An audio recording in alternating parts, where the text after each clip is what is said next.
probably wondering, what the heck is Lifeguard AI? Well, Connor is here to tell us. What exactly is this technology? Lifeguard AI. Interesting, it's kind of almost in the name, but at the same time not in the name. So essentially, think of when you're living out on your sea pod. You're swimming, you're going for a little boat ride, you're doing some snorkeling, some diving, whatever it is. We want to make sure you're protected. Yeah. And so what we're doing is we're basically going to be mounting a camera on your sea pod, a couple cameras that are going to be integrated with some artificial intelligence that will be training those models here in the coming months. And essentially what that AI is going to do is, it's an object identification and classification model. And so it's going to identify any distressed swimmers. If you start going underwater, if you start drowning. Wow, that's incredible. Right, exactly, yeah, we want to make sure you keep you safe. And so, if you're having fun, you're above the surface or you're just casually swimming, it won't detect you as in distress. But it does notice if you do submerge for too deep, for too long, it will actually then... That's wild. Like, that's pretty incredible technology. Yeah. So, okay, so how does this work? So basically, what is going on in this whole thing? Yeah. So the camera, we take a couple cameras and they're going to be mounted around the sea pod. We might stick 2, 3, 4 of them. We're not 100% sure yet on that, but we are going to have a variety of cameras that do surround the entire sea pod. Okay. So it's going to have a 360-degree view. And then those cameras are going to be a pan, tilt, and zoom, so it'll kind of be able to move around with you wherever you're at around your sea pod. And then if our AI algorithms connected to the cameras identify you submerged too much into the water for too long, it's actually then going to trigger an autonomous drone that will be released from your sea pod. Of course it does. It's going to literally then, it's not swim, but the drone will then be deployed and follow you, essentially. The camera will help locate where that distressed swimmer is. That's kind of cool. Yeah. Like, that's really wild. Yeah.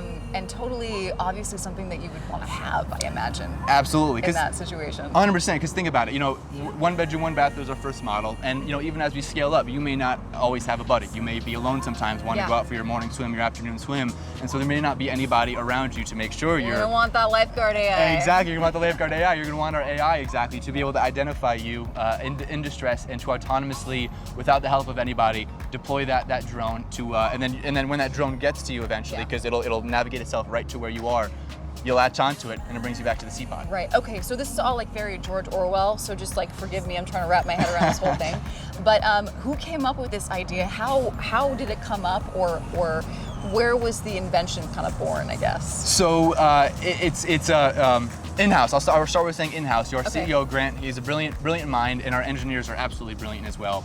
And so really it was just over the months of building these first prototypes, we started identifying different needs or functionality that will have to be applied to the sea pod. You can't just live out there without the help and the assistance of it. So essentially in just the process of identifying different needs that will have to be applied to our sea pods, you can't just live out there, you need that assistance. Sure. Our CEO, our whole team of engineers started identifying different functionality or upgrades that will come with the sea pod, and then this Lifeguard AI was one of them. We knew that people are going to be swimming, we knew people are going to be snorkeling. It sounds lovely, this whole idea of living in this type of sea vessel, sea artifice, whatever you want to call it.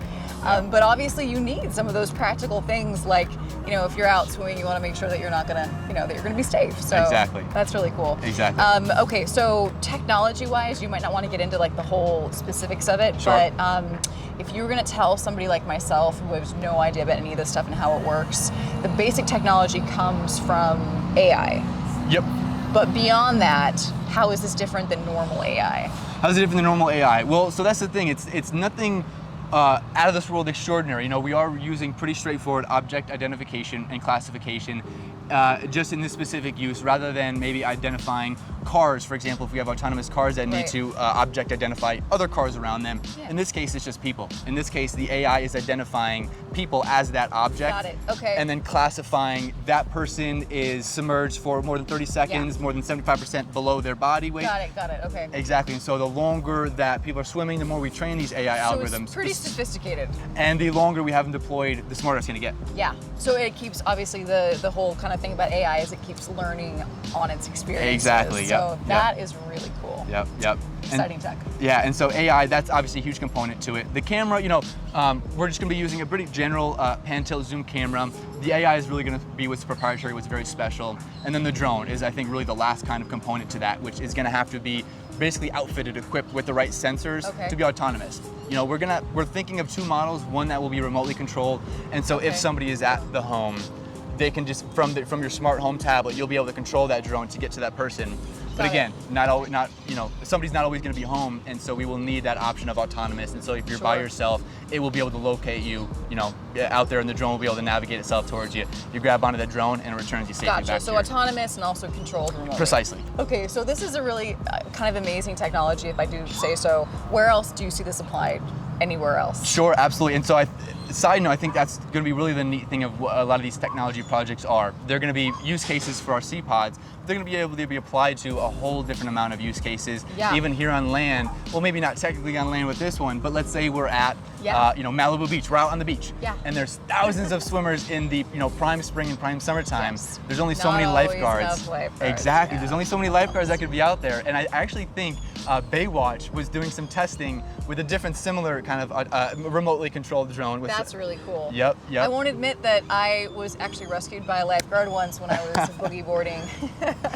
A little too close to the pier, but anyway, that's really cool that this can be applied maybe in a more wide range type of a scenario. Yep. Will be massive for our sea pods, but of course we would love to then have this applied to that example. You're out on the beaches, there's too many swimmers, you know, and it's not always about the lifeguards there may not be enough of them, or they may not see it in time. Maybe they just can't get out to you fast enough to get on their board and to paddle. So they would have remote functionality potentially to be able to direct. Precisely, and this drone is going to move pretty darn quicker than a lifeguard would be able to swim or paddle out there. Yeah. It'd almost be similar to if you had a lot of jet skis out there, but obviously you can't equip the whole swimming area with a lot of jet skis. That's just a little too dangerous in itself. And so a nice little small drone vessel that would not do any harm to anybody and not take up much room like a jet ski would, those can be deployed and get to that distressed swimmer so much quicker than just a person can. That is super cool. Okay, so people are seeing this, thinking it's really cool tech, just like I am. How can they get involved in this project? Yeah, sure. So that's the really interesting thing about these projects. We're not just doing them in-house. We're doing a lot of things open source, and so we're trying to kind of treating it like an incubator. And so right on our website, right now is oceanbuilders.com. You're going to see kind of different areas that you can find this information. We have a participate tab, a contribute tab. And essentially, you're just going to apply to our incubator. If you're an engineer, an architect, an AI expert, if you as a professional find some sort of area in what we're building that you think you can bring something to the table, you bring some sort of skill to this project that we're doing, we highly, highly encourage everyone to reach out, hit that apply button on our website for this specific Lifeguard AI project. Awesome. Cool. And then I'm leading these projects, and so I'm always going to be kind of combing through the different submissions that we get, scheduling calls, and we're always eager to talk to some more professionals and see if we can build a team. Awesome, very cool. All right, oceanbuilders.com. Go there for yourself if you have some crazy knowledge that you want to kind of give the world. That would be very cool. Yes, help us bring Lifeguard AI to life.